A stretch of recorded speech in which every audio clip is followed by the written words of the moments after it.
Salut tout le monde, j'espère que vous allez bien les amis, on est parti pour une nouvelle vidéo, vous le voyez juste à côté de moi, le compte à rebours continue de défiler. J-15 avant la finale de la Ligue des Champions, J-15 comme le numéro de Fede Valverde. On rappelle d'ailleurs la petite déclat de Fede Valverde il y a 15 jours, 3 semaines, qui disait tout simplement « J'ai envie que mon numéro de maillot soit égal au nombre de Ligue des Champions remportées par le Real. » Et bien peut-être que son souhait sera exaucé dans une petite quinzaine de jours. On regarde les amis une petite image de l'hôtel qui va accueillir les joueurs du Real du côté de Londres, donc avant la rencontre face au Borussia Dortmund à Wembley. Il y aura une petite préparation évidemment sur le sol anglais. Voilà l'hôtel qui va accueillir les joueurs du Real, évidemment un hôtel très très luxueux avec notamment terrain de golf, spa, tout est évidemment à disposition des joueurs. On a deux petites déclarations de deux joueurs français du Real. Aurélien Tchouaméni, regardez,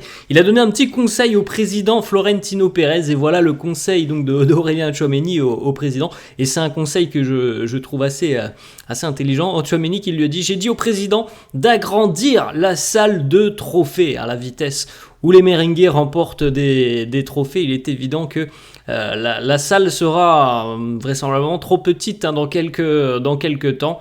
On espère qu'il y aura un nouveau trophée qui sera ajouté donc dans 15 jours maintenant. Autre déclat, celle de Eduardo Camavinga qui nous dit « Il me manque toujours 4 Ligues des Champions, je veux en remporter 5 ». Il a la possibilité d'en remporter déjà une deuxième. Il est un joueur très important, Eduardo Camavinga, qui n'a cessé de progresser depuis son arrivée au Real. Alors la première saison, la première année a été certainement une année que l'on peut dire d'apprentissage. Depuis, c'est un élément, je trouve, très important qui a montré aussi à quel point il pouvait aider dans le sens où on l'a pas toujours mis dans les meilleures dispositions parce que il a parfois, même souvent été utilisé en tant que latéral. C'est pas forcément le poste qu'il apprécie le plus. Mais voilà, ça en dit long aussi sur sa personnalité, son implication au sein du club. Il a tout simplement matché avec les choix de Carlo. Certains joueurs pourraient s'opposer tout simplement quand on leur dit voilà, pour le bien du club, tu vas devoir jouer en tant que latéral. Certains joueurs seraient à même de dire non, c'est pas mon poste, j'ai pas envie de jouer là. Et Eduardo, lui, s'est mis au diapason pour aider le collectif et il l'a fait à merveille. On regarde, les amis, les deux unes des quotidiens madrilènes. Marca qui titre En Billo pour Isco. Isco de retour en sélection espagnole, ça n'était plus arrivé depuis 5 ans, depuis 2019, on peut le féliciter parce que c'est un ancien merengue et on rappelle que cette saison avec le Betis, elle a été énorme pour Isco avec je crois 18 trophées d'homme du match, je crois qu'il a joué à peine 30 matchs, c'est déjà bien, il a joué une petite trentaine de matchs en Liga, un petit peu moins, je crois que c'est 29 ou 28 pour Isco et il a 18 trophées d'homme du match, c'est monstrueux, il nous fait une saison exceptionnelle avec le Betis. Félicitations à lui de retour en sélection espagnole. On a une petite information aussi que vous voyez juste ici. Alaba vuelve a pasar por el Quirdófano. Alors on en parlera dans quelques instants de David Alaba. Ensuite, la une du quotidien AS. Mbappé, doble reto. Mbappé, double objectif pour Kylian Mbappé. L'objectif pour cet été évidemment avec la sélection, c'est certainement de remporter l'Euro avec l'équipe de France. On regardera d'ailleurs et on fera un petit point dans quelques secondes les amis sur les joueurs du Real qui sont déjà convoqués avec leur sélection nationale. Le double objectif de Kylian Mbappé en arrivant du côté du Real Madrid évidemment c'est d'aller chercher et conquérir ce qu'il n'a pas réussi à conquérir tout simplement et à gagner du côté du Paris Saint-Germain, à savoir la Ligue des Champions. Évidemment que il y a plus de chances, je pense, de remporter la Ligue des Champions du côté du Real Madrid que du côté du Paris Saint-Germain parce que, on peut rappeler les statistiques, les 15 Ligues des Champions évidemment, mais on se souvient évidemment aussi de la régularité du Real Madrid à se retrouver à minima en demi-finale de Ligue des Champions. C'est quand même assez dingue, mais quasiment tous les ans, c'est incroyable de dire ça, mais quasiment tous les ans, le Real est en demi-finale de Ligue des Champions, donc évidemment, c'est quand même beaucoup plus simple de remporter la Ligue des Champions chez un club qui va quasiment tous les ans en demi-finale de Ligue des Champions. Et puis le deuxième objectif aussi pour Mbappé, ça sera le Ballon d'Or. On peut se douter qu'un joueur de la classe et du talent de Kylian a pour ambition aussi de marquer l'histoire du football, de son empreinte personnelle. La Ligue des Champions, c'est évidemment un objectif personnel, mais c'est aussi avant tout quand même un trophée qui revient au collectif, à tout un groupe. Le Ballon d'Or, c'est quand même beaucoup plus personnel et on peut se douter que Mbappé a cet objectif aussi. Donc voilà, les deux objectifs évidemment de Mbappé. Je pense d'ailleurs que l'un ne va pas sans l'autre. Le Ballon d'Or ne peut pas aller, selon moi, le Ballon d'Or ne peut pas aller ou très difficilement aller sans avoir gagné la Ligue des Champions. Donc l'un dépend de l'autre.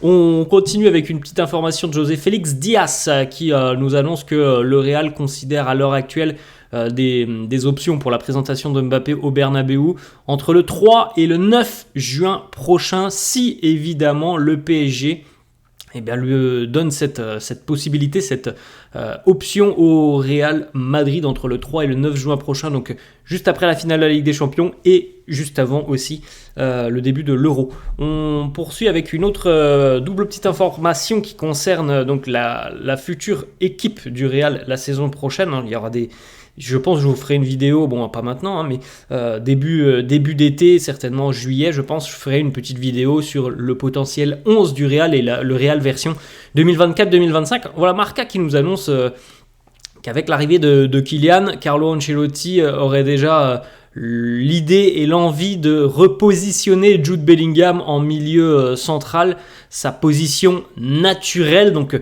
voilà une petite transition. Alors là, on parle uniquement de Jude Bellingham. On l'a vu cette saison, Jude a joué dans un rôle entre guillemets de 10, 10,5, 9,5, bref, assez haut sur le terrain, même si c'est vrai que sur certains matchs aussi on l'a vu un peu plus bas, dans un travail un peu plus défensif. En tout cas, la saison prochaine, la tendance devrait évidemment changer pour Jude, qui devrait certainement revenir à une position qu'il a connue depuis le début de sa carrière, position de milieu central. Après, c'est l'organisation offensive qui peut nous poser question. Vini et Mbappé, à l'heure actuelle, franchement les amis, quand on regarde l'effectif du Real et quand on voit qu'il y a Vinicius et Mbappé, on se dit les deux seront en attaque. Sur quel côté, c'est une question que l'on peut se poser. On sait que les deux apprécient énormément le côté gauche. Il me semble, selon moi, que si on doit mettre quelqu'un en numéro 9 entre Vini et Mbappé, je parle uniquement entre les deux, la tendance c'est quand même plutôt Mbappé, selon moi, qui a plus de prédisposition à être je parle vraiment sur le poste de numéro 9. Alors après, peut-être qu'à droite nous aurons encore Rodrigo, ou alors que Rodrigo redescendra peut-être un petit peu plus bas. Peut-être que Carlo changera de formule. Est-ce qu'on sera en 4-3-3, en 4-4-2? C'est une question que l'on peut se poser. Et ça va être très intéressant de suivre un petit peu les premiers matchs amicaux, évidemment, l'été prochain. On continue les amis avec les joueurs du Real qui pour le moment sont d'ores et déjà appelés avec leur sélection nationale pour participer à l'Euro qui démarre dans moins d'un mois. Toni Kroos et Antonio Rudiger sont appelés avec l'Allemagne. On peut donc confirmer avec les déclarations de Didier Deschamps et l'annonce de la liste officielle que Aurélien Tchouaméni, Eduardo Camavinga et Ferland Mendy sont eux aussi appelés. Et le portier ukrainien Andriy Lunin, lui aussi, est appelé avec sa sélection. On a deux petites déclarations de Didier Deschamps. Premièrement, il nous parle du cas Ferland Mendy. Il nous dit: ce n'est pas une question de savoir si j'aime Ferland ou non, comme j'ai pu l'entendre dans le passé. J'ai appelé des joueurs qui, selon moi, peuvent beaucoup apporter à cette équipe de France. Et dans ce cas, de par ce qu'il a fait avec le Real Madrid après de nombreuses blessures, Ferland mérite d'être là. Il a beaucoup évolué dans son jeu. C'est une saison qui est importante, je trouve, pour Ferland Mendy. Je sais, les amis, que tout le monde se souvient, et on s'en souvient tous, des débats autour de Ferland Mendy d'il y a à peine un an maintenant.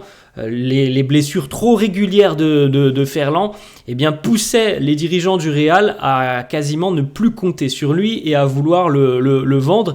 Et franchement, les amis, on était on était pour la grande majorité assez d'accord avec ça, parce qu'un joueur qui est autant blessé, c'est difficile de lui faire confiance, c'est difficile de compter sur lui. Maintenant, voilà, la situation elle a quand même changé depuis quelques mois. Il y a une certaine régularité chez Ferland Mendy et il y a surtout pas de pépins physiques pour le moment, tant mieux. Il y a eu une petite absence il y a un mois, je crois, d'une petite dizaine de jours, mais il n'y a pas de gros pépins physiques et ça, c'est évidemment hyper bénéfique parce qu'il a pu prendre des minutes, il a pu accumuler du rythme et quand c'est un joueur quand Ferland est à 100%, on voit à quel point il peut être très important pour le Real. Donc c'est aussi pour ça les amis que la tendance avec Alphonso Davies, elle a quand même un petit peu changé depuis quelques temps maintenant. Il y a quelques mois en arrière, il y a 3-4 mois en arrière, c'était une évidence qu'Alphonso Davies allait signer cet été. On va en reparler dans quelques instants. C'est beaucoup moins évident à l'heure actuelle de se dire que Alphonso Davies sera au Real cet été.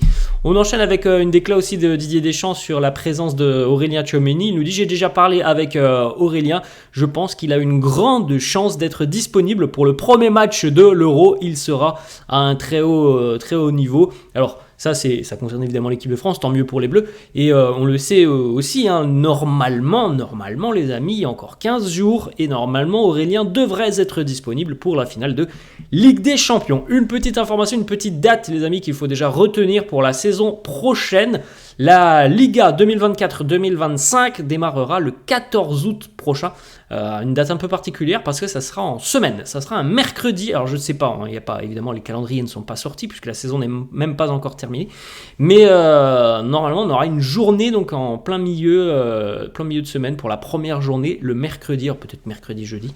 Mais ça sera en milieu de semaine et c'est assez rare. Normalement la saison elle démarre le week-end. On continue avec une petite information. Mario Cortegana qui nous parle d'Hendrick. On en a parlé un petit peu hier d'Hendrick qui a quitté la pelouse lors d'un match avec Palmeiras. Il a quitté la pelouse sur civière, selon Mario Cortegana et selon d'ailleurs plusieurs médias. La blessure d'Hendrick est une blessure mineure, donc déjà ça c'est très rassurant. Il devrait pouvoir jouer à nouveau avec Palmeiras d'ici au début de la Copa América. Pourtant hier sur les réseaux sociaux, Hendrick avait laissé voilà, c'est ce petit diaporama de photos où on le voit avec de la joie mais aussi de la tristesse, et il avait laissé ce message: Palmeiras, I love you, thank you for everything. Palmeiras, je t'aime, merci pour tout. On avait l'impression un petit peu de voir des adieux de Hendrick. Bon, on a là certains médias là qui nous annoncent que la blessure n'est pas si grave que ça et qu'il devrait pouvoir rejouer avec Palmeiras. On va attendre quand même une officialisation parce que lui, le joueur, celui qui est quand même le principal concerné, nous postait des petites photos où on avait l'impression que c'était fini avec Palmeiras, que c'était des adieux entre guillemets. On continue avec David Alaba. On l'a vu tout à l'heure, un petit encart sur la une de Marca. David Alaba, le processus de retour de David Alaba est de nouveau un petit peu retardé. Il a eu une nouvelle opération mercredi. Cette opération a été réalisée en Autriche avec une arthroscopie. Il est quasiment à 99,99% out pour l'Euro et il ne devrait malheureusement pas participer à l'Euro. Et évidemment, tout le monde du côté du Real, du vestiaire, le supporte pour qu'il puisse revenir le plus rapidement possible. Et surtout le supporte aussi parce que c'était quand même un grand objectif, l'Euro pour David Alaba avec la sélection autrichienne, mais il y a quand même visiblement peu de chances qu'il soit, très peu de chances même qu'il soit présent. On continue avec José Luis Sanchez, un journaliste espagnol qui a peut-être de bonnes infos, je ne sais pas, en tout cas qui nous annonce le plan de Carlo pour les 3 prochains matchs au poste de gardien de but. Lunin démarre en tant que titulaire ce week-end face à Villarreal, Courtois face au Betis et Courtois en finale de Ligue des Champions. Bon, affaire à suivre, c'est difficile je pense à 15 jours de cette finale de se projeter sur le titulaire qui affrontera le Borussia Dortmund. Carlo l'a dit après à la veste, il reste 2 matchs de Liga, il y en aura un pour Lunin, un pour Courtois. Et puis la finale, ça se décidera certainement sur la dernière semaine. Peut-être qu'il y a déjà une tendance, mais là je pense que c'est quand même difficile de se dire oui, ça sera Courtois. On continue les amis avec une petite information de Christian Falk, Bayern, un journaliste allemand en général assez bien informé sur le Bayern Munich, et on revient d'ailleurs justement sur Alphonso Davies qui dorénavant commence à imaginer que rester au Bayern à minima la saison prochaine et voire même un petit peu plus longtemps. Il y a le fait aussi que le Real, pour le moment, malgré tout ce que l'on a pu entendre depuis quelques mois, le Real ne serait plus aussi certain de son choix. Et je pense que pour Ferland Mendy et pour beaucoup, hein, si le Real n'est pas à fond sur Alphonso Davies, c'est aussi que Ferland Mendy, je pense, a un petit peu relancé tout simplement le dé. Hein. Je pense que le dé, il était largement à la faveur d'Alphonso Davies il y a quelques mois. Maintenant, les cartes sont rebattues et il est vrai que ça va être un dossier à suivre cet été et je suis pas sûr, hein, on pouvait peut-être en avoir l'impression, mais je suis pas sûr moi qu'Alphonso Davies sera un joueur du Real. Hein. Dorénavant, la tendance semble avoir été modifiée. On continue avec une information Fabrizio Romano sur l'avenir de Arda Güler. Il y a 5 ou 6 clubs qui ont montré déjà un intérêt assez concret envers Arda Güler pour le recruter l'été prochain sous la forme d'un prêt, évidemment, hein, parce que le Real n'a absolument aucunement l'intention de le vendre. Mais à l'heure actuelle, ni le joueur ni le Real n'ont démarré des conversations avec ces clubs. Là aussi, comme je l'ai dit, on attendra évidemment le 31 août au soir avant de savoir si Arda sera joueur du Real ou non la saison prochaine. Voilà les amis, la fin de cette vidéo, j'espère que ça vous a plu. N'hésitez pas comme d'habitude à lâcher un petit pouce bleu. N'hésitez pas non plus à vous abonner à la chaîne, je vous laisse et je vous dis à la prochaine. Ciao à tous.